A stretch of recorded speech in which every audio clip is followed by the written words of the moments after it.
Kolkata night Riders 2026 IPL থেকে বিদায়। তারা কি প্লে অফে যেতে পারবে?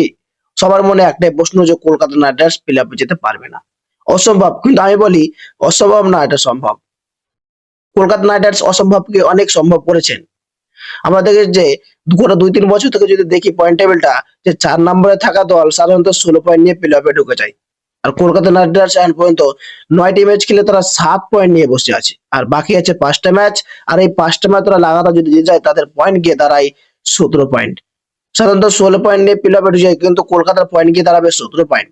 আর তারা তখনই প্লে অফে ঢুকে যাবে। কিন্তু প্রশ্ন একটাই, যে কলকাতা নাইট রাইডার্সের প্রত্যেকটা প্লেয়ারকে 100 থেকে 200% নিজেদের দলের থেকে দিতে হবে।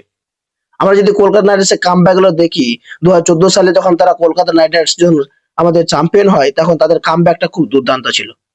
তারা নিজেদের পারফরমেন্স দিয়ে কোন তারা চ্যাম্পিয়ন হয়েছিল, এবং 2021 সালে তাদের কামব্যাক নিয়ে তারা ফাইনালে পর্যন্ত পৌঁছেছিল, চেন্নাইয়ের কাছে হেরেছিল, পরাজিত হয়েছিল। কিন্তু তাদের কামব্যাক যখন হয় তখন তারা একটা হিস্ট্রি ক্রিয়েট করে দেয়। আর কলকাতা নাইট রাইডার্স এটা আছে, আমার বিশ্বাস যে কলকাতা নাইট রাইডার্স কিন্তু কলকাতা নাইট রাইডার্স কামব্যাক করতে পারবে। তোমাদের কি মনে হচ্ছে, কলকাতা নাইট রাইডার্স কি প্লে অফে যেতে পারবে? তারা কি কামব্যাক করতে পারবে? আমার তো মনে হচ্ছে যে পেয়ে যাবে।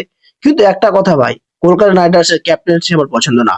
আমার আজিঙ্ক্য রাহানাকে মোটেই পছন্দ হচ্ছে না। তারা যেভাবে খেলছে এবং খেলাচ্ছে প্লেয়ারদেরকে, আমার মনে হচ্ছে কলকাতা নাইট রাইডার্স আজিঙ্ক্য রাহানাকে বসতে দেওয়া উচিত। এবং তার পরিবর্তে একটা ভালো ওপেনিং করানো দরকার, এবং আমাদের দেশি প্লেয়ারকে একটা ভালো উঠে সুযোগ দেওয়া দরকার। তো তোমাদের কি মনে হচ্ছে? কমেন্টে বলতে দেখো, কমেন্ট বক্স খোলা আছে।